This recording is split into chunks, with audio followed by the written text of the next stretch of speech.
അല്ലാഹുവിന്റെ പ്രവാചകൻ അവിടെന്ന് പറഞ്ഞു കൊടുക്കുന്നു, ആയിഷ, ചില പാപങ്ങൾ നിസ്സാരമായിട്ട് സാധാരണയായിട്ട് ചില ജനങ്ങൾ ചെയ്യുന്ന പാപങ്ങളുണ്ടല്ലോ, ചില നിസ്സാരമായി കാണുന്ന സാധാരണ എല്ലാവരും ചെയ്യുന്ന ചില പാപങ്ങളുണ്ട്.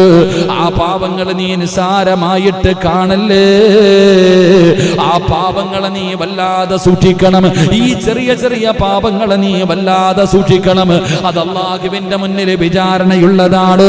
അതിനെക്കുറിച്ച് അല്ലാഹു നാളെ വിചാരണ ചെയ്യപ്പെടുമെന്ന് നബി മുഹമ്മദ് മുസ്തഫ സല്ലല്ലാഹു അലൈഹി വസല്ലമ തങ്ങൾ തന്റെ പ്രിയപ്പെട്ട ഭാര്യയായ ആയിഷ ബീവി റളിയല്ലാഹു തആല അൻഹയോട് അല്ലാഹുവിന്റെ പ്രവാചകൻ അവിടെന്ന് പറഞ്ഞു കൊടുത്തു എന്ന് ചരിത്രങ്ങൾ പഠിപ്പിക്കുമ്പോ, ഈ എന്റെ പ്രിയപ്പെട്ട സഹോദരങ്ങളോട് മുഅ്മിനീങ്ങളോട് ജീവിതത്തിൽ ഒരുപാട് പാപങ്ങൾ ചെയ്തു കൂട്ടുന്നവരാണ്.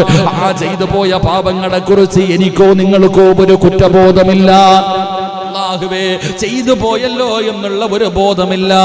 എങ്കിൽ എന്റെ പ്രിയപ്പെട്ടവരെ, മഹാനായ നബി മുഹമ്മദ് മുസ്തഫ സല്ലല്ലാഹു അലൈഹി വസല്ലമ തങ്ങൾ പറയുകയാണ്, കുല്ലു ഇബ്നു ആദം, ആദമിന്റെ സന്തതികൾ ഉണ്ടല്ലോ, ഖത്താഉൻ, എല്ലാവരും പാപം ചെയ്യുന്നവരാണ്. നമ്മൾ മലക്കുകളല്ല, നമ്മൾ മനുഷ്യന്മാരാണ്, വികാര വിചാരമുള്ളവരാണ്, മോഹങ്ങളും സ്വപ്നങ്ങളും പ്രതീക്ഷകളും ആഗ്രഹവുമായിട്ട് കഴിയുന്നവരാണ്. അല്ലാഹുവേ, ഇബ്ലീസും തന്റെ അനുയായികളും നമ്മളെ നശിപ്പിക്കുന്നതിന് വേണ്ടി നമ്മുടെ പുറകെ നടക്കുകയാണ്. മുകളിലൂടെ താഴെയിലൂടെ എല്ലാ ഭാഗങ്ങളിലൂടെ നമ്മുടെ ശരീരത്തിലൂടെ രക്തമൊലിക്കുന്ന നരമ്പുകളിൽ കൂടെ പോലും ശപിക്കപ്പെട്ട ഇബ്ലീസ് നമ്മളെ പിഴപ്പിക്കാൻ നടക്കുന്നവരാണ്. അതുകൊണ്ടാണ് അല്ലാഹുവിന്റെ പ്രവാചകൻ പറഞ്ഞു, ആദമിന്റെ സന്തതികൾ മുഴുവനും പാപം ചെയ്യുന്നവരാണ്. പക്ഷേ വഖൈറുൽ ഖതാഈന അത്തവാബൂൻ, പാപം ചെയ്യുന്നവരിൽ ഏറ്റവും നല്ലവനാരെന്നറിയുമോ? റസൂലുള്ളാഹി തങ്ങളാണ് പറയുന്നത്, പാപം ചെയ്യുന്നവരിൽ ഏറ്റവും നല്ലവനാരെന്നറിയുമോ? ആ ചെയ്തു പോയ പാപത്തിനെ കുറിച്ച് തൗബ ചെയ്യുന്നവനാണെന്ന് അഷ്റഫുൽ ഖൽഖ് നബി മുഹമ്മദ് മുസ്തഫ സല്ലല്ലാഹു അലൈഹി വസല്ലമ തങ്ങൾ പറയുകയാ, ഇന്നത്തെ ദിവസം ഞാനും നിങ്ങളും എത്രയോ പാപം ചെയ്തു, നാളെയും ചെയ്യുന്നവരാണ്. പക്ഷേ ഈ ചെയ്തവരിൽ ഏറ്റവും നല്ലവനാരെന്നറിയുമോ? ഇന്ന് കിടന്നുറങ്ങുന്നതിന് മുമ്പ് പടച്ച റബ്ബിനോട് ചെയ്തു പോയ പാപങ്ങളെ കുറിച്ച് അവിടെ നിന്ന് ഏറ്റുപറഞ്ഞിട്ട് ഇനി ചെയ്യില്ലെന്ന് പറഞ്ഞു പശ്ചാത്തപിച്ചു മടങ്ങുന്നവനുണ്ടല്ലോ, അവനാണ് ഏറ്റവും നല്ല മനുഷ്യനെന്ന് ആദരവായ പ്രവാചകൻ നബി മുഹമ്മദ് മുസ്തഫ സല്ലല്ലാഹു അലൈഹി വസല്ലമ തങ്ങൾ അവിടെ നിന്ന് പറഞ്ഞു തരുമ്പോൾ, എന്റെ പ്രിയപ്പെട്ട സഹോദരങ്ങളോട് മുഅ്മിനീങ്ങളോട്, പാപങ്ങൾ ചെയ്യുന്നവരുണ്ടല്ലോ, ആ പാപം ചെയ്യുന്നതിലൂടെ നമുക്കുണ്ടാകുന്ന നഷ്ടങ്ങൾ എന്താ? ഞാനും നിങ്ങളും ഓരോ തെറ്റുകൾ ചെയ്യുമ്പോൾ ആ തെറ്റ് ചെയ്യുന്നതിലൂടെ നമുക്കുണ്ടാകുന്ന നഷ്ടമെന്തെന്നറിയുമോ? മഹാനായ ഇബ്നു ഖയ്യൂം റളിയല്ലാഹു തആല അൻഹു പറയുകയാണ്, പലിശന്മാര് പാപം ചെയ്യുമ്പോ ചെയ്യുന്ന പാപം ചെയ്യുന്നതിലൂടെ നഷ്ടം നമ്മുടെയാണ്. ഈ ദുനിയാവും ആഖിറവും നഷ്ടപ്പെടുകയാണ്. ഈ ദുനിയാവിൽ നമുക്കുണ്ടാകുന്ന നഷ്ടമെന്തെന്നറിയുമോ? മഹാനായ ഇബ്നു ഖയ്യൂം തങ്ങൾ പറയുകയാ, ഞാൻ എന്തെങ്കിലും ഒരു പാപം ചെയ്താൽ അത് ചെറുതാകട്ടെ വലുതാകട്ടെ, എന്റെ പാപങ്ങൾ അധികരിക്കുമ്പോൾ, എന്റെ തെറ്റുകൾ അധികരിക്കുമ്പോ എനിക്കുണ്ടാകുന്ന ഒന്നാമത്തെ നഷ്ടമെന്തെന്നറിയുമോ? എന്തു ദുരന്തമാണ് അല്ലാഹു എനിക്ക് തരുന്നതെന്ന് എനിക്കറിയില്ല. അല്ലാഹുവിനോട് നന്ദി കേട് ചെയ്യുമ്പോ പടച്ചവൻ എനിക്ക് ഇൽമതം അനുഗ്രഹിച്ചല്ലോ, അല്ലാഹു എന്നെ പ്രവാചകനാക്കി, പടച്ചവൻ എന്നെ പള്ളിയിലെ ഇമാമാക്കി, ഒരുപാട് പേര് ബഹുമാനിക്കുന്ന മനുഷ്യനാക്കി, ഇതെല്ലാം അല്ലാഹു എനിക്ക് ഇത് തന്നിട്ട് ഞാൻ അല്ലാഹുവിനെ ധിക്കാരം കാണിച്ച, അല്ലാഹുവിനോട് നന്ദി കേട് കാണിച്ച, അല്ലാഹു എനിക്ക് വെച്ചിരിക്കുന്ന ദുരന്തം എന്താണെന്ന് അല്ലാഹുവിനല്ലാതെ മറ്റൊരു മനുഷ്യനോ പറയാൻ കഴിയില്ല. എന്റെ പ്രിയപ്പെട്ടവരെ, രണ്ടാമതായിട്ട് അവിടെന്ന് പറയുകയാണ്, ഒരു മനുഷ്യന് തെറ്റുകൾ അധികരിച്ചാൽ അല്ലാഹു അവന് കൊടുക്കുന്ന രണ്ടാമത്തെ ശിക്ഷ എന്തെന്നറിയുമോ? അവനിൽ ചില നല്ല ഗുണങ്ങളുണ്ട്, ആ നല്ല ഗുണങ്ങളുണ്ടല്ലോ, ആ നല്ല ചിന്തകളുണ്ടല്ലോ, ആ നല്ല വർത്തമാനമുണ്ടല്ലോ, അല്ലാഹു അത് മാറ്റിക്കളയുമെന്ന് നബി മുഹമ്മദ് മുസ്തഫ സല്ലല്ലാഹു അലൈഹി വസല്ലമ തങ്ങൾ പറയുന്നു. ഒരു മനുഷ്യന് പാപങ്ങൾ അധികമായിട്ട് ചെയ്യുമ്പോൾ അള്ളാഹു അവന് കൊടുക്കുന്ന ഒന്നാമത്തെ ശിക്ഷ, നാം എന്താണോ ഏറ്റവും കൂടുതൽ ഇഷ്ടപ്പെടുന്നത് ആ ഇഷ്ടപ്പെടുന്നതിനെ അള്ളാഹു നഷ്ടപ്പെടുത്തി കളയുമെന്ന് നബി മുഹമ്മദ് മുസ്തഫ സല്ലല്ലാഹു അലൈഹി വസല്ലമ തങ്ങൾ പറയുന്നു, നമ്മുടെ പാപങ്ങൾ അധികരിക്കുക. ലഇൻ ശകർതും ലഅസീദന്നകും വലഇൻ കഫർതും ഇന്ന അദാബി ലശദീദ്. അള്ളാഹു നമ്മളോട് പറയുന്നു, നമ്മൾ അള്ളാഹുവിനോട് നന്ദികേട് കാണിക്കുമ്പോ, എന്റെ പാപങ്ങൾ ഒരുപാട് അധികരിക്കുമ്പോ എനിക്ക് വേദന വിക്കേൽക്കണമെങ്കിൽ എനിക്ക് കിട്ടിയിട്ട് കാര്യമില്ല. നമ്മൾ ചിന്തിക്കേണ്ടത്, എന്റെ പ്രിയപ്പെട്ട സഹോദരങ്ങളെ, എനിക്ക് വേദനിക്കണമെങ്കിൽ അള്ളാഹുവിനോട് ഞാൻ അധികമായിട്ട് നന്ദികേട് കാണിക്കുമ്പോൾ അള്ളാഹു എനിക്ക് എന്നെ വേദനിപ്പിക്കണമെന്ന് തീരുമാനിച്ചാൽ എന്റെ പൊന്നുമക്കൾക്ക് എന്തെങ്കിലും മാരക രോഗം കൊടുത്താൽ എനിക്ക് സഹിക്കാൻ പറ്റുമോ? മക്കള് വീടിന്റെ അകത്ത് കിടന്നുകൊണ്ട് മാരക രോഗം പിടിച്ച് വേദന സഹിക്കാൻ കഴിയാതെ കിടന്നു പിടയുകയാ. വാപ്പാ വേദനിക്കുന്നു വാപ്പാ എന്ന് പറഞ്ഞ് നിലവിളിക്കുമ്പോ ഏത് വാപ്പയ്ക്കാ അത് താങ്ങാൻ കഴിയുക? മക്കൾ മരണപ്പെട്ടു പോയാൽ ആ മക്കളുടെ മരണം ഏതു മാതാപിതാക്കൾക്കാ താങ്ങാൻ കഴിയുക? അല്ലെങ്കിൽ നീ ഏറ്റവും കൂടുതൽ ഇഷ്ടപ്പെടുന്ന നിന്റെ ബിസിനസ് അത് തകർത്ത് കളഞ്ഞിട്ട് അല്ലാഹു നിന്നെ വേദനിപ്പിക്കും. എന്റെ പ്രിയപ്പെട്ട സഹോദരങ്ങളെ, അള്ളാഹുവിന്റെ റസൂൽ സല്ലല്ലാഹു അലൈഹി വസല്ലമ തങ്ങൾ പറയുന്നു, ഒന്നാമതായിട്ട് അള്ളാഹു നിനക്ക് തരുന്ന ശിക്ഷ, നീ ഏറ്റവും കൂടുതൽ ഇഷ്ടപ്പെടുന്നത് അള്ളാഹു നഷ്ടപ്പെടുത്തി കളഞ്ഞിട്ട് നിനക്ക് ദുരന്തം തരും. അള്ളാഹു നമ്മളെ കാത്തുരക്ഷിക്കുമാറാകട്ടെ, അള്ളാഹു കാത്തുരക്ഷിക്കുമാറാകട്ടെ. രണ്ട്, ചില നല്ല ഗുണങ്ങൾ നമുക്കുണ്ട്. നമ്മളിൽ ചില നല്ല ഗുണങ്ങൾ, അത് ചിന്തയാകട്ടെ അല്ലെങ്കിൽ വേറെ എന്തെങ്കിലും ഒരു കാര്യമാകട്ടെ, ഈ നല്ല ഗുണങ്ങൾ പാപങ്ങൾ ചെയ്യുന്നതിലൂടെ പോയി കിട്ടും. മഹാനായ ഇമാം മാലിക് റളിയല്ലാഹു തആല അൻഹു, ഇമാം മാലിക് ഇമാം ഷാഫി റളിയല്ലാഹു തആല അൻഹു ചെറിയ കുട്ടിയായിരുന്നു. ഷാഫി റളിയല്ലാഹു തആല അൻഹയെ കണ്ടപ്പോ ഇമാം മാലിക് തങ്ങൾ പറഞ്ഞു, മോനെ, നീ തെറ്റുകൾ ചെയ്യാൻ പാടില്ല, നിന്നിൽ ചില നന്മകൾ ഞാൻ കാണുന്നുണ്ട്, നിന്നിൽ ചില നന്മകൾ ഞാൻ കാണുന്നുണ്ട്, അതുകൊണ്ട് നീ തെറ്റുകൾ ചെയ്യരുത്. തെറ്റുകൾ ചെയ്താൽ അള്ളാഹു ആ നന്മയെങ്ങും മായിച്ചു കളയും. അള്ളാഹു കാത്തുരക്ഷിക്കുമാറാകട്ടെ. പലരും ചോദിക്കാറുണ്ടല്ലോ, ഒരു നല്ല ചെറുപ്പക്കാരനായിരുന്നു, ഓനെന്താ ഇങ്ങനെ ആയിപ്പോയെന്ന്. ഒരുപാട് നല്ല കാര്യങ്ങൾ പള്ളിയും പട്ടവുമായി എല്ലാ കാര്യങ്ങൾക്കും ഉണ്ടായിരുന്നൊരു ചെറുപ്പക്കാരനാ, എന്തവൻ ഇങ്ങനെ ആയിപ്പോയത്? എന്റെ പ്രിയപ്പെട്ടവരെ, പാപങ്ങൾ ചെയ്യുന്നതിലൂടെ അള്ളാഹു അവന്റെ ജീവിതത്തിൽ ഉണ്ടായിരുന്ന നല്ല ഗുണങ്ങൾ അള്ളാഹു മാറ്റിക്കളയും. അള്ളാഹു കാത്തിരക്ഷിക്കുമാറാകട്ടെ. മൂന്ന്, എന്റെ പ്രിയപ്പെട്ട സഹോദരങ്ങളെ, തെറ്റുകൾ ചെയ്തു കഴിഞ്ഞാൽ പിന്നെ ചെയ്യാനുള്ള പേടി നഷ്ടപ്പെട്ടു പോകും. പിന്നെ തുടരെ തെറ്റുകൾ, ഒന്നിനു പുറകെ ഒന്നൊന്നായി തെറ്റുകൾ മാത്രം. അല്ലേ എന്റെ പ്രിയപ്പെട്ട സഹോദരങ്ങളെ, ആദ്യം തെറ്റ് ചെയ്യുമ്പോൾ, ആദ്യം മോട്ടിക്കുമ്പോഴേ പേടിയുള്ളൂ, പിന്നെ പേടിക്കാൻ പേടിയുണ്ടോ? ആദ്യം മോഷണം നടത്തുമ്പോൾ മാത്രമേ ഭയമുള്ളൂ, പിടിച്ചില്ല എന്ന് പറഞ്ഞ് നിർത്തുവോ? ചങ്ങാതിമാരെ നിർത്തുവോ? അതാ ഒന്നും മോട്ടിക്ക് ആദ്യം ഒന്ന് വഞ്ചിപ്പട്ടിന്ന് കൈയിട്ടെടുക്കുമ്പോൾ അള്ളാടെ വീട് പള്ളി പണി, അള്ളാഹ് ബിസ്മില്ലാ, പേടിച്ച് ഇത്തിരി എടുക്കും, എന്നിട്ട് അവസാനം ഇത്തിരി തല ഒഴിഞ്ഞിട്ട് അവിടെ തന്നെ ഇട്ട് കൊടുക്കും. എന്തിന്? ആദ്യം എടുക്കാൻ മാത്രമേ പേടിയുള്ളൂ. പിന്നെ എന്റെ പ്രിയപ്പെട്ട സഹോദരങ്ങളെ, പിന്നെ പേടി നഷ്ടപ്പെട്ടു പോയി. ഈ അടുത്തൊരു ഉസ്താദ് പറഞ്ഞ അനുഭവം എനിക്ക് ഓർമ്മ വരിക. ഒരു പള്ളിയിലെ ഉസ്താദ് പറഞ്ഞ ഒരു അനുഭവം. എന്റെ പ്രിയപ്പെട്ട സഹോദരങ്ങളെ, പള്ളി കമ്മിറ്റിക്കാര് ഒരു മക്ബറയൊക്കെ ഉള്ള പള്ളിയാ. മക്ബറയിലെ പൈസയൊക്കെ എണ്ണിക്കൊണ്ടിരിക്കുന്ന സമയത്ത് പള്ളിയുടെ കമ്മിറ്റിയിലെ ചില ആൾക്കാർ തിരിച്ച് എടുക്കുക. ആ സമയത്ത് ഉസ്താദ് കണ്ടു. ഉസ്താദിനോട് പറയാ, വേണമെങ്കിൽ എടുത്തോ, ഇല്ലെങ്കിൽ ജോലി പോകുന്നു. ഉസ്താദ് വേണമെങ്കിൽ വല്ലതും എടുത്തോ പറയാൻ നിന്നാ ജോലി തന്നെ പോകും. ഇതാ അവസ്ഥ. എന്ത് പേടിയിപ്പല്ലേ. അള്ളാഹു നമുക്ക് ഈമാൻ നൽകി അനുഗ്രഹിക്കുമാറാകട്ടെ. ഞാൻ പറഞ്ഞു വന്നത്, എൻ്റെ പ്രിയപ്പെട്ട സഹോദരങ്ങളെ, അതുകൊണ്ട് എത്രയോ ചരിത്രങ്ങൾ നമ്മൾ പറഞ്ഞിട്ടുണ്ട്. കഴിഞ്ഞ ക്ലാസ്സിൽ നമ്മൾ പഠിച്ചു, ഒരു ഇബ്ലീസ് ഒരു മനുഷ്യനോട് പറഞ്ഞത് ഒരു കള്ളു കുടിക്കാനാ. നീ പോയി കള്ളു പിടിക്കാനാ പറഞ്ഞേ. പോയി കള്ളു കുടിച്ചു കഴിഞ്ഞപ്പോൾ വ്യഭിചരിച്ചു കഴിഞ്ഞപ്പോൾ കൊല ചെയ്തിട്ട് അവസാനം ശിർക്കും ചെയ്തിട്ട് ചത്തുപോയി. ഒരു പാപം പിന്നെ ആവർത്തിക്കാൻ എളുപ്പമാണ്. പാപങ്ങളിലേക്ക് വലിച്ചു കൊണ്ടുപോകും. മഹാനായ ഇബ്നു ഖയ്യിം റളിയല്ലാഹു തആല അൻഹു പറയുന്നു, എൻ്റെ പ്രിയപ്പെട്ട സഹോദരങ്ങളെ, തെറ്റ് ചെയ്യുന്നതിലൂടെ അള്ളാഹു ദുനിയാവിൽ നിന്നെ നിന്നിനാക്കുമെന്ന് നബി മുഹമ്മദ് മുസ്തഫ സല്ലല്ലാഹു അലൈഹി വസല്ലം തങ്ങൾ പ്രവാചകൻ പറയുന്നുണ്ട്. ഖുർആൻ പറഞ്ഞതാ, പാപങ്ങൾ ചെയ്യുമ്പോൾ അള്ളാഹു നമ്മളെ നിസ്സാരനാക്കും, എല്ലാ വിലയും നഷ്ടപ്പെട്ടു പോകും. അതുപോലെ തന്നെ പ്രവാചകൻ സല്ലല്ലാഹു അലൈഹി വസല്ലമ തങ്ങൾ പറയുന്നു, തെറ്റുകൾ ചെയ്യുന്നതിലൂടെ അള്ളാഹു നമ്മുടെ മുഖത്തുള്ള ഈമാനിന്റെ പ്രകാശം എടുത്ത് നഷ്ടപ്പെടുത്തും. നമ്മുടെ മുഖത്തുണ്ടാകുന്ന ഈമാനികമായിട്ടുള്ള ഒരു പ്രകാശം, അത് ചിലരുടെ മുഖത്ത് നോക്കിയാൽ മതി, ഗ്ലാമർ ഒന്നും വേണ്ട, ചിലപ്പോൾ വലിയ സൗന്ദര്യം കാണില്ല, എന്നാലും അവരുടെ മുഖത്ത് നോക്കുമ്പോൾ ഒരു ഈമാനികമായിട്ടുള്ള ഒരു പ്രകാശം. നമ്മൾ പറയാറുണ്ട്, ആ മുഖത്ത് നോക്കിയാൽ തന്നെ ഒന്ന് സമാധാനം കിട്ടാറുണ്ടെന്ന്. എന്റെ പ്രിയപ്പെട്ട സഹോദരങ്ങൾ, അത് ഈമാനിന്റെ പ്രകാശമാ. എന്നാലും മനുഷ്യന്റെ പാപം അധികരിക്കുന്നതിലൂടെ അള്ളാഹു അവന്റെ മുഖത്തെ പ്രകാശം എടുത്തു മാറ്റും. ഈമാനികമായിട്ടുള്ള പ്രകാശം അവന്റെ മുഖത്ത് നിന്ന്, അവന്റെ ഹൃദയത്തിൽ നിന്ന്, അവന്റെ എല്ലാ കാര്യങ്ങളിൽ നിന്നും അള്ളാഹു ആ പ്രകാശം എടുത്തു മാറ്റുമെന്ന് നബി മുഹമ്മദ് മുസ്തഫ സല്ലല്ലാഹു അലൈഹി വസല്ലം. ഒരു കാര്യം കൂടെ പറയാം. ഒരു മനുഷ്യന്റെ പാപങ്ങൾ അധികരിക്കുമ്പോൾ അള്ളാഹു അവന്റെ ജീവിതത്തിൽ നിന്ന് ബറക്കത്ത് എടുത്തു മാറ്റും.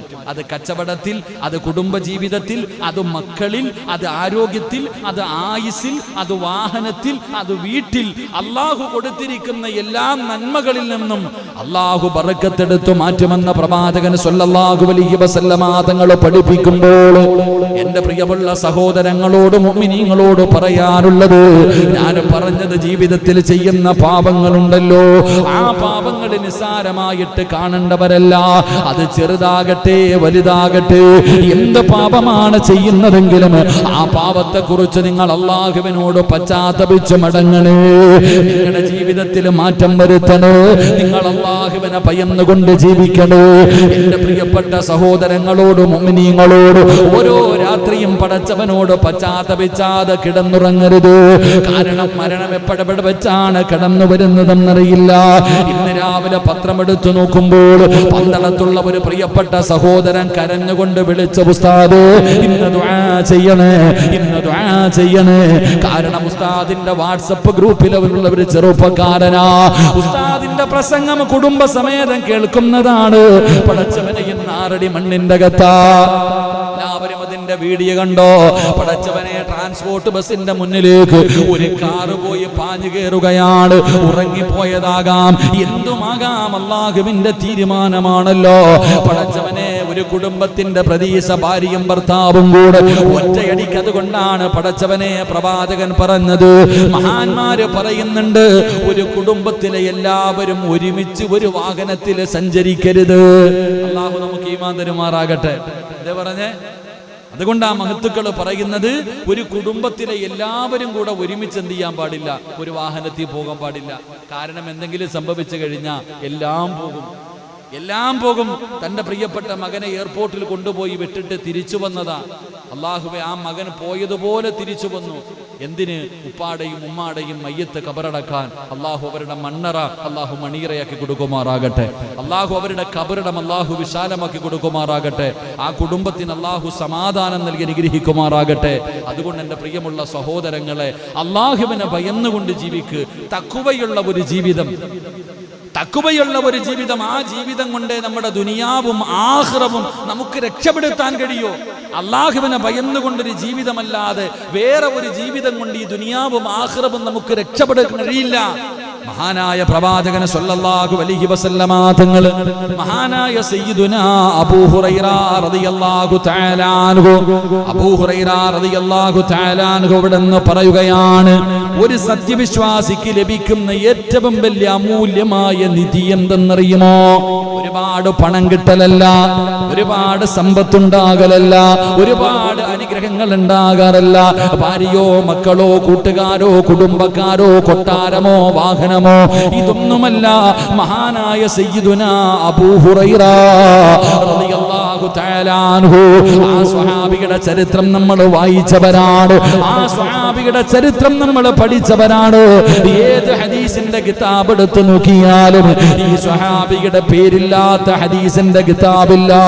കാരണം ഒരുപാട് ഹദീസുകൾ റിപ്പോർട്ട് ചെയ്ത സ്വഹാബിയാ മഹാനായ സയ്യിദുനാ അബൂ ഹുറൈറ റളിയല്ലാഹു തആല അൻഹു.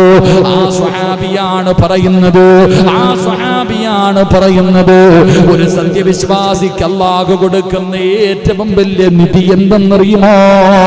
അത് തഖ്വയാണെന്ന് മഹാനായ സയ്യിദുനാ അബൂ ഹുറൈറ റളിയല്ലാഹു തആല അൻഹു പറയുകയാണ്, അല്ലാഹു ഒരു മനുഷ്യന് കൊടുക്കുന്ന ഏറ്റവും വലിയ നിധിയാണ് അല്ലാഹുവിനെ ഭയന്നുകൊണ്ട് ജീവിക്കാൻ കഴിയുക. ഒരാളുടെ ഹൃദയത്തിന്റെ അകത്ത് അല്ലാഹുവിനെ കുറിച്ചുള്ള ഭയം കടന്നു വരിക. മഹാനായ അബൂ ഹുറൈറ റളിയല്ലാഹു തആല അൻഹുവിനോട് ഒരു മനുഷ്യന് തഖ്വയെ കുറിച്ച് ചോദിച്ചപ്പോ, എന്താണ് തഖ്വ എന്ന് ചോദിച്ചപ്പോ അബൂ ഹുറൈറ തങ്ങൾ പറയുകയാണ്, അറഅയ്ത ഇൻ മശൈത അലാ അർളിൻ ദാത്തി ശൗക ഷൗഖത്തിൻ വഹസകിൻ മാദാ കുന്ത തഫഅലു. മഹാനവറുകൾ അവിടുന്ന് ചോദിക്കുകയാണ്, ഒരാൾ ചോദിക്കുന്ന തങ്ങളെ തഖ്വ എന്ന് പറഞ്ഞാൽ എന്താ? തഖ്വ എന്ന് പറഞ്ഞാൽ എന്താ? അബൂ ഹുറൈറ റളിയല്ലാഹു തആല അൻഹു അവിടുന്ന് ആ ചെറുപ്പക്കാരനോട് ചോദിക്കുകയാണ്, മുള്ളുകൾ നിറഞ്ഞ ഭൂമിയിലൂടെ നടക്കുമ്പോൾ നീ എന്താണ് ചെയ്യുന്നത്? കല്ലും മുള്ളുകളും കിടക്കുന്ന റോഡിലൂടെ നടന്നു പോകുമ്പോ നീ എന്താണ് ചെയ്യുന്നത്? ആ ചെറുപ്പക്കാരൻ അവിടുന്ന് പറയുകയാണ്, വളരെ സൂക്ഷ്മതയും ജാഗ്രതയോടുകൂടിയാണ് ഞാൻ നടന്നു പോകുന്നത്.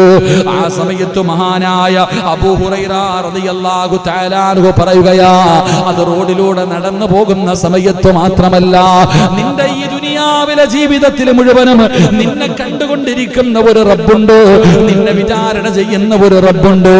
ആ റബ്ബ് കാണുന്നെന്നുള്ള ബോധത്തോടുകൂടി ഈ ദുനിയാവിൽ ജീവിക്കുന്ന കാലയളവ് മുഴുവനും നീ അല്ലാഹുവിനെ ഭയന്നുകൊണ്ട് ജീവിക്കണം. അതിനാണ് തഖ്വ എന്ന് പറയുന്നത് എന്ന് മഹാനായ അബൂ ഹുറൈറ റളിയല്ലാഹു തആല അൻഹു പറയുമ്പോ, എന്റെ പ്രിയമുള്ളവരെ, നമ്മുടെ ജീവിതത്തിൽ തഖ്വ ഉണ്ടാക്കിയെടുക്കാൻ കഴിയണം. എന്താണ് തഖ്വ എന്ന് പലർക്കും അറിയില്ല. തഖ്വ എന്ന് പറഞ്ഞാ അല്ലാഹുവിനെ കുറിച്ചുള്ള ഭയമാ, അല്ലാഹുവിനെ കുറിച്ചുള്ള ഓർമ്മയാ. എന്ത് ചെയ്താലും, എന്ത് പറഞ്ഞാലും, എന്ത് കണ്ടാലും എന്റെ റബ്ബ് നാളെ ഇതിനെ കുറിച്ച് എന്നോട് ചോദിക്കുമല്ലോ, ഇതിനെ കുറിച്ച് വിചാരണ ചെയ്യുന്ന ഒരു ദിവസമുണ്ടല്ലോ, ഇതിന് ഞാൻ മറുപടി പറയേണ്ടി വരുമല്ലോ. ഈ ഒരു ബോധം എന്റെയും നിങ്ങളുടെയും ജീവിതത്തിൽ ഉണ്ടായാൽ അതിനാണ് തഖ്വ എന്ന് പറയുന്നത്. ആ തഖ്വ ജീവിതത്തിലേക്ക് കടന്നു വന്ന ഏതെങ്കിലും ഒരു മനുഷ്യന്റെ ജീവിതത്തിലേക്ക് അല്ലാഹുവിനെ കുറിച്ചുള്ള ഭയം കടന്നു വന്നാൽ അല്ലാഹു അവന് കൊടുക്കുന്ന പ്രതിഫലം എന്തെന്നറിയുമോ? അല്ലാഹുവിന്റെ റസൂൽ പറയുകയാ, പരിശുദ്ധമായ ഖുർആൻ പറയുകയാ, ഏതെങ്കിലും ഒരു മനുഷ്യന്റെ ഹൃദയത്തിന്റെ അകത്ത് തഖ്വ വന്നാ അല്ലാഹു അവന് കൊടുക്കുന്നത് 7 പ്രതിഫലമാണ്. 7 പ്രതിഫലം അല്ലാഹു തഖ്വയുള്ള മനുഷ്യന് കൊടുക്കുമെന്ന് ആദരവായ പ്രവാചകൻ നബി മുഹമ്മദ് മുസ്തഫ സല്ലല്ലാഹു അലൈഹി വസല്ലമ തങ്ങൾ പറയുന്നു, തഖ്വ ഒരാളുടെ ജീവിതത്തിൽ ഉണ്ടായാൽ, തഖ്വ എന്ന് പറഞ്ഞാൽ അല്ലാഹുവിനെ കുറിച്ചുള്ള ഭയം, അല്ലാഹുവിനെ കുറിച്ചുള്ള പേടി, ഈമാൻ. എന്റെ പ്രിയപ്പെട്ടവരെ, ഇത് ആരുടെയെങ്കിലും ഹൃദയത്തിലേക്ക് കടന്നു വന്നാൽ 6 നന്മകൾ അല്ലാഹു അവന് കൊടുക്കും. അല്ലാഹു പഠിക്കാൻ ഭാഗ്യം തരുമാറാകട്ടെ, അല്ലാഹു പഠിക്കാൻ ഭാഗ്യം നൽകുമാറാകട്ടെ. ഇൻഷാ അല്ലാഹ് അത് പഠിച്ചിട്ട് നമുക്ക് ദുആ ചെയ്തു പിരിയാം. അല്ലാഹു ഭാഗ്യം നൽകി അനുഗ്രഹിക്കുമാറാകട്ടെ. കേൾക്കുന്നുണ്ടോ? കുഴപ്പമൊന്നുമില്ലല്ലോ, വ്യക്തമാകുന്നുണ്ടല്ലോ? ഇൻഷാ അല്ലാഹ്. എന്താണെന്നറിയില്ല, ഇന്നത്തെ മൈക്ക് സെറ്റ് തൊണ്ട പിടിക്കുന്നുണ്ട്. നാളെ വാഴന്നുള്ളതാ. അവിടെ പോയിട്ട് ഒന്നാമത്തെ കാര്യത്തിൽ തീരുമാനമായിരിക്കുക. എന്തായാലും കമ്മിറ്റിക്കാരെ കൊണ്ടുപോകുന്നുണ്ട്. പരിപാടിക്ക് പോകുമ്പോൾ എന്തായാലും കമ്മിറ്റിയിലെ 3-4 പേരുണ്ട്. കുഴപ്പമൊന്നുമില്ല. കാരണം അടി കിട്ടാതെ തിരിച്ചു വന്നാൽ കൊള്ളാം. ഡേറ്റ് കൊടുത്തിട്ട് ക്യാൻസലായി കഴിഞ്ഞാൽ പിന്നെ തല്ല. ഡേറ്റ് വാങ്ങുമ്പോൾ വലിയ സ്നേഹം എല്ലാവർക്കും. ഉസ്താദേ ഉസ്താദേ ഉസ്താദേ ഉസ്താദേ. ഡേറ്റ് കിട്ടിക്കഴിഞ്ഞിട്ട് പിന്നെ ഉസ്താദൊക്കെ പോയി, പിന്നെ ബാക്കിയുള്ള കാര്യം കൊട്ടേഷൻ ടീം എടുത്തേക്കണ പോലെ. നമ്മുടെയൊക്കെ കാര്യം വളരെ കഷ്ടമാണ്. നിങ്ങൾക്ക് അതൊന്നും അറിയില്ലല്ലോ. ആദ്യമൊക്കെ ഡേറ്റ് മേടിക്കുമ്പോൾ സ്നേഹത്തോടു കൂടി എല്ലാവരും മേടിക്കും. പിന്നെ പരിപാടിയിൽ പോകാൻ കഴിയാതെ വരികയോ വല്ല മരണം, നമ്മൾ പൊക്കോണം. അടഞ്ഞാലും മരിച്ചാലും നമ്മൾ പോയി വാഴ്ന്നു പറയണം. പോയില്ലെങ്കിൽ പിന്നെ നഷ്ടപരിഹാരം, അതുപോലെ തന്നെ വക്കീൽ നോട്ടീസും ഇങ്ങനെയുള്ള പലതും നമ്മളെ തേടി വരും. അള്ളാഹു കാത്തിരക്ഷിക്കുമാറാകട്ടെ. ഇനി അങ്ങനെ വല്ലവൻ്റെ കയ്യിൽ നിന്ന് കൊണ്ട് മരിക്കാൻ ഭാഗ്യം കിട്ടിയ അത് നല്ല അവസരമായിട്ട് നമ്മൾ കാണുന്നത്. കാരണം ഷഹീദിൻ്റെ കൂലിയാണ്. നമ്മളോട് അങ്ങനെ പറയുന്നവരോട് ഞാൻ പറയുന്നത് അൽഹംദുലില്ലാ, കുഴപ്പമില്ല, അങ്ങനെയെങ്കിലും നമുക്ക് സ്വർഗത്തിൽ പോകാമല്ലോ. അള്ളാഹു നമുക്കൊക്കെ നല്ല മരണം നൽകി അനുഗ്രഹിക്കുമാറാകട്ടെ. എൻ്റെ പ്രിയമുള്ള സഹോദരങ്ങളെ, മുഅ്മിനീങ്ങളെ, ഒരാളുടെ ജീവിതത്തിൽ തഖ്വയുണ്ടായാൽ 6 പ്രതിഫലം എണ്ണിക്കോ. ഈ പറയുന്ന തഖ്വ ആരുടെയെങ്കിലും ജീവിതത്തിൽ ഉണ്ടായാൽ അള്ളാഹു അവന് കൊടുക്കുന്ന 6 പ്രതിഫലം ഞാൻ പറഞ്ഞു തരാം. അതാണ് ചിലരുടെ ജീവിതത്തിൽ നമ്മൾ കാണാറുണ്ട്. ഒന്നുമില്ലാത്തവനായിരിക്കാം, പാവപ്പെട്ടവനായിരിക്കാം, പക്ഷെ അള്ളാഹുവിനെ ഭയന്ന ഒരു മനുഷ്യൻ. ആ മനുഷ്യന്റെ ജീവിതം കാണുമ്പോൾ നമുക്ക് തോന്നാറുണ്ട്, ഈ മനുഷ്യൻ എങ്ങനെയാ ജീവിക്കണേ, ഇവന് ഇത്രയും സന്തോഷമുള്ള ജീവിതം. എൻ്റെ പ്രിയപ്പെട്ട സഹോദരങ്ങളെ, ചില പള്ളിയിലെ ഞാൻ അത്ഭുതത്തോടു കൂടി ചിന്തിക്കാറുണ്ട്, പള്ളിയിലെ ഖത്തീബിനെക്കാളും അടിപൊളിയായിട്ട് ജീവിക്കണ എത്രയോ മുഅദ്ദിന്മാരുണ്ട്. അള്ളാഹു ഈമാൻ തരുമാറാകട്ടെ. പരമനുഷ്യന്മാരെ, പള്ളിയിലെ ഖത്തീബിനെക്കാളും നല്ല ഇസ്സത്തോടുകൂടി പട്ടിണിയും പരിവട്ടവും ഇല്ലാതെ ജീവിക്കണ പള്ളിയിലെ ബാങ്ക് വിളിക്കുന്ന മുഅദ്ദിനായിരിക്കും. കാരണം അദ്ദേഹത്തിന് പള്ളിയുമായിട്ട് അത്രയും ബന്ധമാണ്. അദ്ദേഹത്തെ ചില പ്രായമുള്ളവർ ബാങ്ക് വിളിക്കുമ്പോൾ ഈ അടുത്ത് ഈ ലോക്ക്ഡൌണിന്റെ ഒക്കെ സമയത്ത് ഏതോ ഒരു പള്ളിയിൽ ബാങ്ക് വിളിച്ചപ്പോൾ മുഅദ്ദിൻ കരയാ.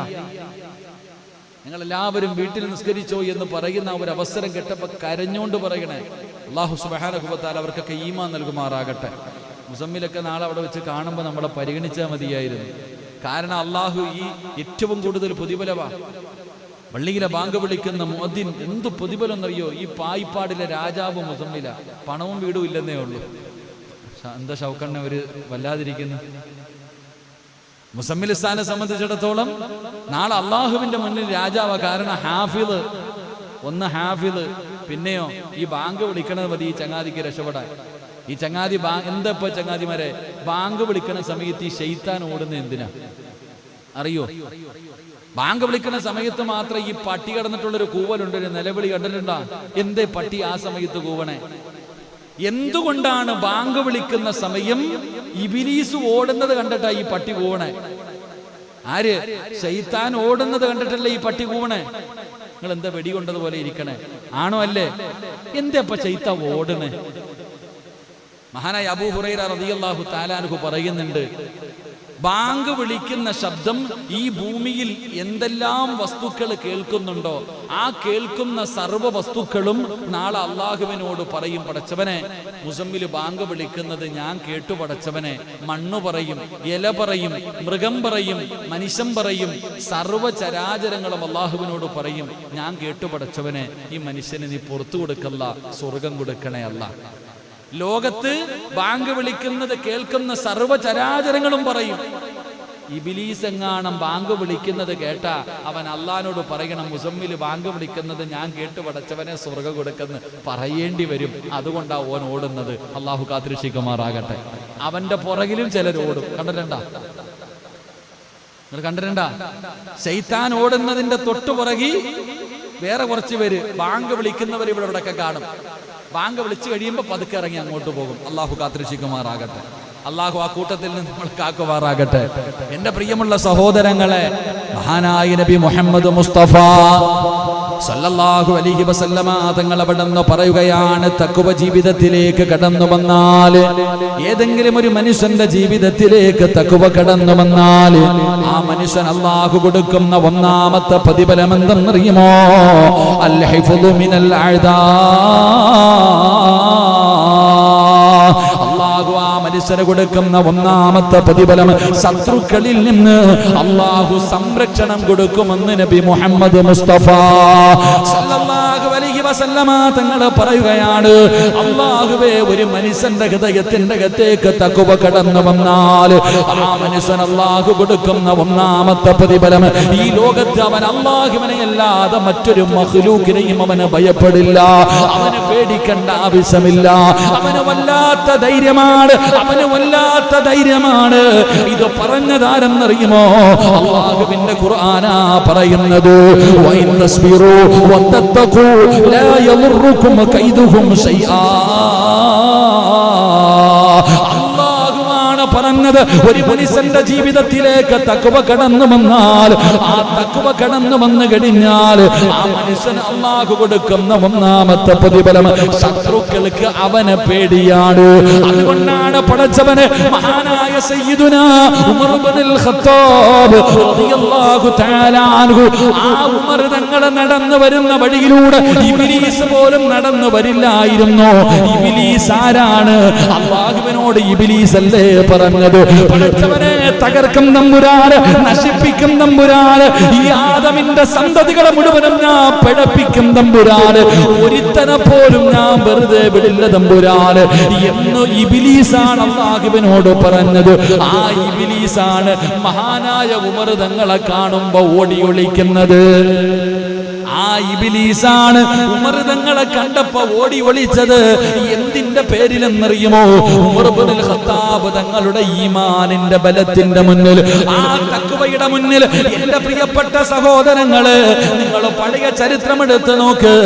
എത്ര വലിയ ഭരണാധികാരിയാകട്ടെ, എത്ര വലിയ അധികാരമുള്ളവനും ആൾബലമുള്ളവനും ഒരു യഥാർത്ഥ ഈമാനുള്ള ഒരു പണ്ഡിതന്റെ മുന്നിൽ എത്രയോ മഹാന്മാർ പ്രവാചകന്മാരുടെ മുന്നിലും മുട്ടിടിക്കുമായിരുന്നു. ഒരുപാട് കാലഘട്ടം പുറകിലേക്ക് ചിന്തിച്ചു നോക്കൂ. ചില ഈമാനുള്ളവരെ പേടിയായിരുന്നു. ഇന്നും അങ്ങനെ തന്നെയാണ്. മൈക്ക് കെട്ടിയിട്ട് പ്രസംഗിക്കാൻ പല നിയമങ്ങളും പാസാക്കാനേ ഇവർക്കറിയൂ. പക്ഷേ സത്യത്തിൽ അവർക്ക് നമ്മളെ പേടിയാ. യഥാർത്ഥത്തിൽ ഇസ്ലാമിന്റെ ശത്രുക്കൾക്ക് നമ്മളെ പേടി തന്നെയാ. അള്ളാഹു ഈമാൻ തരുമാറാകട്ടെ. അത് ഒളിഞ്ഞൊക്കെ അവര് പറയാറുണ്ടല്ലോ. എടാ ഈ എന്താ പറയാ, ഒരു നമ്മളെ കുറിച്ച് മുസ്ലിങ്ങളെ കുറിച്ച് എന്താ പറയത്തില്ലേ, മേത്തന്മാരില്ലേ, എടാ അമ്മമാരെല്ലാരും കൂടെ ഇളകി വന്നു കഴിഞ്ഞാ പറയാറുണ്ടല്ലോ, അമ്മമാരെല്ലാരും കൂടെ ഉലൂ തക്ബീർ എന്ന് വിളിച്ച ഓടുക, ലാ ഇലാഹ ഇല്ലല്ലാഹ് എന്ന് പറഞ്ഞാൽ എല്ലാം കൂടെ വാളെടുത്തോണ്ട് വരുന്നെന്ന വിചാരം, പേടി. എന്റെ പ്രിയമുള്ള സഹോദരങ്ങളെ, അള്ളയല്ലേ പറഞ്ഞത്, മഹാനായ നബി സല്ലല്ലാഹു അലൈഹി വസല്ലമ തങ്ങളല്ലേ പറഞ്ഞത്, ഒരു മനുഷ്യന്റെ ഹൃദയത്തിന്റെ അകത്ത് അള്ളാഹിനെ കുറിച്ചുള്ള പേടി മതി, അള്ളാഹുവിനെ കുറിച്ചുള്ള ഭയം മതി. ഒരാളുടെ ഹൃദയത്തിന്റെ അകത്ത് തഖ്വ വന്ന അവനെ ഭയക്കും എല്ലാവരും. അവൻ ആരെയും ഭയക്കണ്ട, അവൻ അള്ളാഹിനെ മാത്രം ഭയന്നാ മതി. ഞാൻ അള്ളാഹുവിനെ മാത്രം ഭയന്നാ മതി. എന്റെ റബ്ബാണ് അള്ളാഹ്, എന്നെ പടച്ചവനാ അള്ളാഹ്. ആ അള്ളാഹുവിനെ മാത്രം ഞാൻ ഭയക്കുന്ന ഒരവസ്ഥ എത്തിക്കഴിഞ്ഞാ ബാക്കി എല്ലാവരും എന്നെ ഭയക്കും. അവരുടെ ഹൃദയത്തിന്റെ അകത്ത് അള്ളാഹു ഭയം കൊടുക്കും. ആരാ പറഞ്ഞത്? മഹാനായ നബി മുഹമ്മദ് മുസ്തഫ സല്ലല്ലാഹു അലൈഹി വസല്ലമ തങ്ങളാണ് അവിടെ നിന്ന് പറയുന്നത്. എന്റെ പ്രിയമുള്ളവരെ, അസ്വദുൽ അൻസി എന്ന് പറയുന്ന ഒരു മനുഷ്യനുണ്ടായിരുന്നു. അവൻ കള്ളപ്രവാചകനാണ്, അവൻ പ്രവാചകനാണെന്ന് വാദിക്കുന്നവനാണ്. യമൻ എന്ന് പറയുന്ന നാട്ടിലാണ് അവന് കടന്നു വന്നത്. അവൻ അവിടെ നിന്ന് പറയുന്നു, ഞാനാണ് പ്രവാചകൻ, ഞാൻ അല്ലാഹുവിന്റെ നബിയാണെന്ന് പറഞ്ഞു വാദിച്ചുകൊണ്ട് നടക്കുകയാ. ആ സമയത്താണ് യമനിലുണ്ടായിരുന്ന അബൂ മൂസൽ ഖൗലാനി എന്ന് പറയുന്ന പണ്ഡിതനുണ്ടല്ലോ, അല്ലാഹുവിനെ ഭയന്ന് ജീവിച്ചിരുന്ന ഈ പണ്ഡിതനുണ്ടല്ലോ, ആ പണ്ഡിതൻ ഇവൻ കള്ളപ്രവാചകനാണെന്ന് പറയുകയാ. അവസാനം എന്റെ പ്രിയമുള്ളവരെ ചരിത്രം പറയുകയാണ്, അവൻ അസ്വദിന്റെ സന്നിധിയിലേക്ക്, അസ്വദ് അതാ പ്രവാചകനാണെന്ന് വാദിച്ചു കൊണ്ടിരിക്കുകയാണ്. ആ അസ്വദിന്റെ മുന്നിലേക്ക് ഈ പണ്ഡിതനെ പിടിച്ചു കൊണ്ടുപോവുകയാ. കള്ളപ്രവാചകനായിട്ട് ഞാൻ പ്രവാചകനാണെന്ന് വാദിച്ചു കൊണ്ടിരിക്കുന്ന അസ്വദ്, ആ അസ്വദ് കള്ളപ്രവാചകനാ, അവൻ അള്ളാന്റെ റസൂലാണ്, പ്രവാചകൻ, അവൻ കള്ളനാണെന്ന് പറഞ്ഞപ്പോ ആ മഹാനായ അബൂ മുസൽ ഖൗലാനി എന്ന് പറയുന്ന പണ്ഡിതനെ അസ്വദിന്റെ രാജാക്കന്മാരുടെ മുന്നിലേക്ക് കൊണ്ടുപോയി. ആ അവന്റെ മുന്നിലേക്ക് കൊണ്ടുപോയി, അവന്റെ അനുയായികളുടെ മുന്നിലേക്ക് കൊണ്ടുപോയി. എന്നിട്ട് പടച്ചവനെ അവിടെ നിന്ന് ചോദിച്ചത്, അസ്വദ് ചോദിക്കുകയാ, ആ മഹാനവറുകളോട് അസ്വദ് ചോദിക്കുകയാ, അത്തശ്ഹദു അന്നീ റസൂലുള്ളാഹ്, ഞാൻ അല്ലാഹുവിന്റെ റസൂലാണെന്ന് നീ വിശ്വസിക്കുന്നുണ്ടോ? ഞാൻ അല്ലാഹുവിന്റെ റസൂലാണെന്ന് നീ അംഗീകരിക്കുന്നുണ്ടോ? അസ്വദ് അവിടെ നിന്ന് ചോദിക്കുകയാണ്. ചുറ്റുഭാഗത്ത് മുഴുവനും തന്റെ അനുയായികൾ നിൽക്കുകയാണ്. ആ സമയത്താണ് മഹാനായ അബൂ മൂസ തങ്ങള് അവിടെ നിന്ന് ചോദിക്കുകയാ, നീ എന്താടാ പറയുന്നത്? നീ എന്താണ് പറയുന്നതെന്ന് എനിക്ക് മനസ്സിലാകുന്നില്ലടാ. നീ പ്രവാചകനാണെന്ന് പറയുകയാണോ? എങ്കിലും പ്രവാചകനാരാ?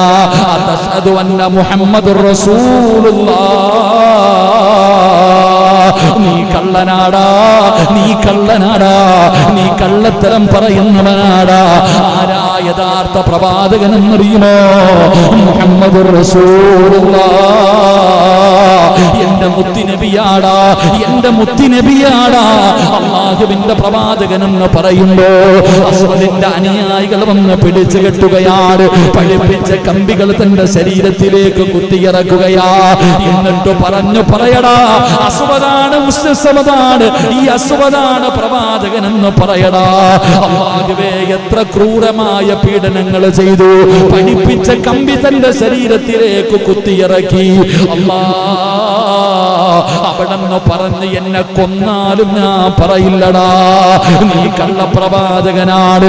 അവസാനം എന്റെ പ്രിയമുള്ളവര് അബൂ മൂസൽ അശ്അരി തങ്ങളെയുണ്ടല്ലോ, അതാ ഒരു തീ കത്തിക്കുകയാണ്, ഒരു തീ കത്തിക്കുകയാണ്. എന്നിട്ട് റബ്ബേ, ആ തീക്കകത്തേക്ക് കൊണ്ടുപോവുകയാണ്. ആ തീ തീക്കുണ്ടാരത്തിലേക്ക് വലിച്ചെറിയുകയാ. എന്റെ പ്രിയപ്പെട്ടവരെ, ചരിത്രം പറയുകയാണ്, ആ തീക്കകത്ത് കിടന്നു. പക്ഷേ അവിടെ നിന്ന് മരണപ്പെട്ടില്ല. ഇബ്രാഹിം നബി അലൈഹിസ്സലാം നമ്രൂദിന്റെ തീക്കുണ്ടാരത്തിൽ നിന്ന് എഴുന്നേറ്റ് വന്നതുപോലെ മഹാനായ അബൂ മൂസൽ ഖൗലാനി റളിയല്ലാഹു തആല ആ തീക്കകത്ത് നിന്ന് എഴുന്നേറ്റ് വരികയാ. എന്റെ പ്രിയപ്പെട്ടവരെ, ചരിത്രം പറയുകയാണ്, മഹാനായ നബി മുഹമ്മദ് മുസ്തഫ സല്ലല്ലാഹു അലൈഹി വസല്ലമ തങ്ങളുടെ വഫാത്തിന് ശേഷം മഹാനായ സയ്യിദുനാ അബൂബക്കർ സിദ്ദീഖ് റളിയല്ലാഹു തആല അൻഹു അവിടുന്ന് രാജ്യം ഭരിക്കുന്ന സമയത്താണ്. അവിടുന്ന് രാജ്യം ഭരിക്കുമ്പോൾ അല്ലാഹുവേ മദീനയിലേക്ക് കടന്നു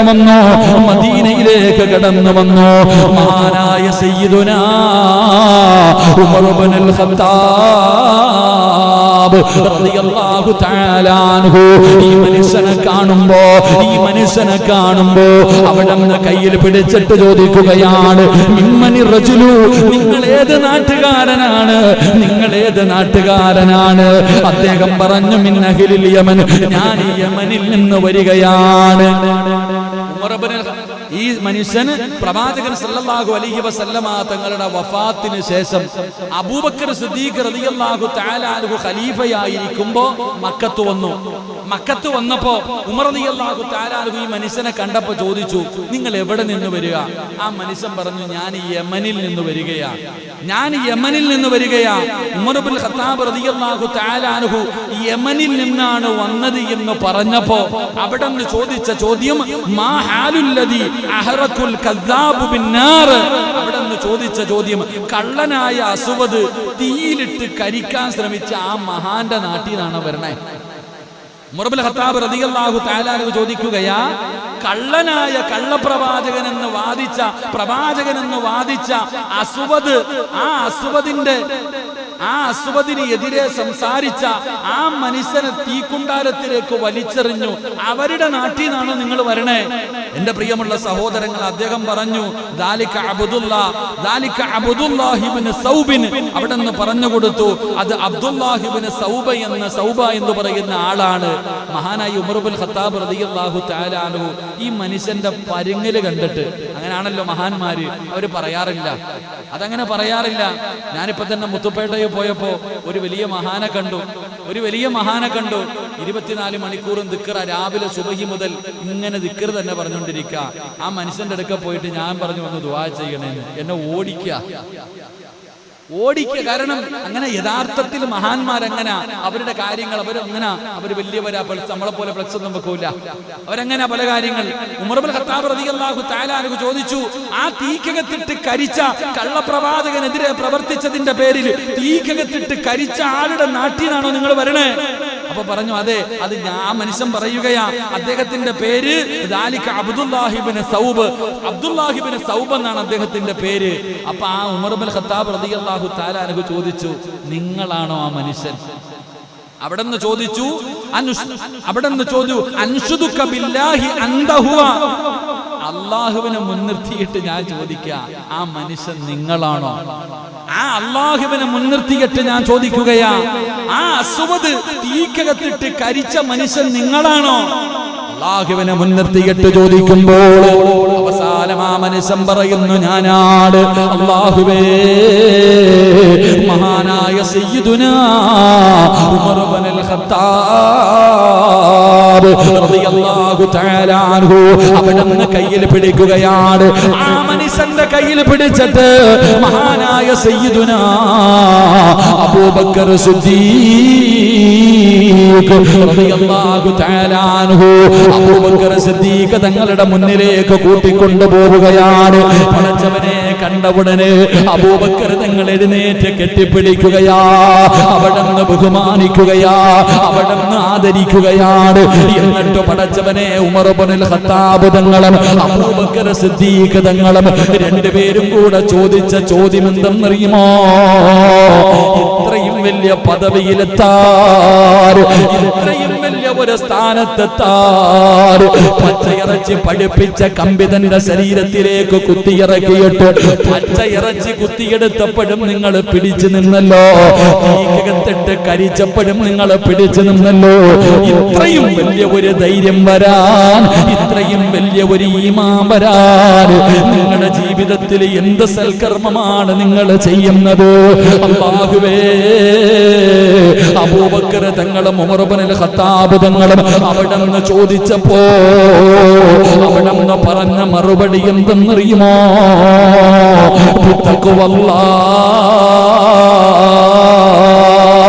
ഞാൻ ഇത്രയും വലിയ പദവിയിലെത്താനുള്ള കാരണം എന്തെന്നറിയോ? എനിക്ക് അല്ലാഹുവിനെ വല്ലാത്ത പേടിയാ,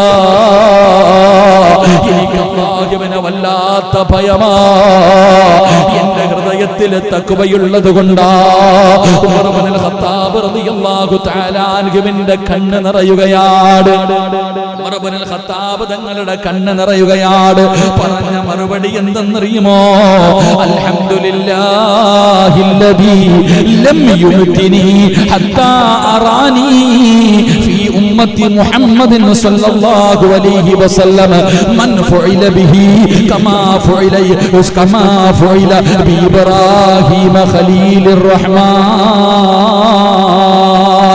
മഹാനായ ഉമർ ഇബ്നുൽ ഖത്താബ് തങ്ങൾ അല്ലാഹുവിനെ സ്തുതിക്കുന്നു. അൽഹംദുലില്ലാഹ്. എന്തിനാണെന്നറിയുമോ? ഇബ്രാഹിം നബിയോട് ചെയ്യപ്പെട്ടതുപോലെ മുഹമ്മദ് നബിയുടെ ഉമ്മത്തിൽ ചെയ്യപ്പെട്ട ആളിന് കാണിച്ചു തരുന്നതിന് മുമ്പ് എന്നെ മരിപ്പിച്ചില്ലല്ലോ അല്ലാഹ്. നമ്രൂദിന്റെ തീക്കുണ്ടാരത്തിലേക്ക് ഇബ്രാഹിം നബിയെ വലിച്ചെറിഞ്ഞല്ലോ. ആ തീക്കുണ്ടാരത്തിലേക്ക് വലിച്ചെറിയുമ്പോഴല്ലേ മുഖറബുൽ അംലാഖ് മലക്ക് ജിബ്രീൽ അലൈഹിസ്സലാം കടന്നു വന്നിട്ട് അവിടെന്ന് ചോദിക്കുന്നു, നബിയേ ഒന്ന് അനുവാദം താ നബിയേ, ഈ തീ ഞാൻ അണച്ചു കളയാ, ഈ തീക്കകത്ത് നിന്ന് രക്ഷപ്പെടുത്താ, ഒന്ന് അനുവാദം താ നബിയേ. വേണ്ട ജിബ്രീൽ, നിന്റെ സഹായം എനിക്ക് വേണ്ട, എന്നെ പടച്ച റബ്ബിനറിയാ എന്നെ രക്ഷപ്പെടുത്താ. എന്തിനായി തീയ ഞാൻ ഭയപ്പെടുന്നത്? ഇതിനെ നിയന്ത്രിക്കുന്നത് നമ്രൂദല്ല, അല്ലാഹുവാ.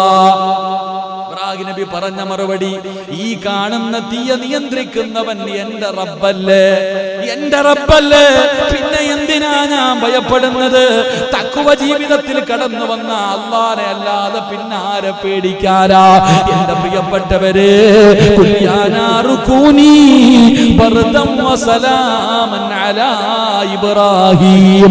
40 ദിവസം കഴിഞ്ഞ് തീക്കകത്ത് നിന്ന് എഴുന്നേറ്റ് വന്ന ഇബ്രാഹിം നബിയുടെ ശരീരത്തിൽ ഒരു രോമം പോലും കരിഞ്ഞില്ലെന്ന് ചരിത്രം പറയുമ്പോ, അതുപോലെയല്ലേ പടച്ചവന് അസ്വദ് എന്ന് പറയുന്ന കള്ളപ്രവാചകൻ, അവന് തീക്കകത്തിട്ട് കരിച്ചിട്ട് ജീവനോടെ വന്ന മനുഷ്യനല്ലേ?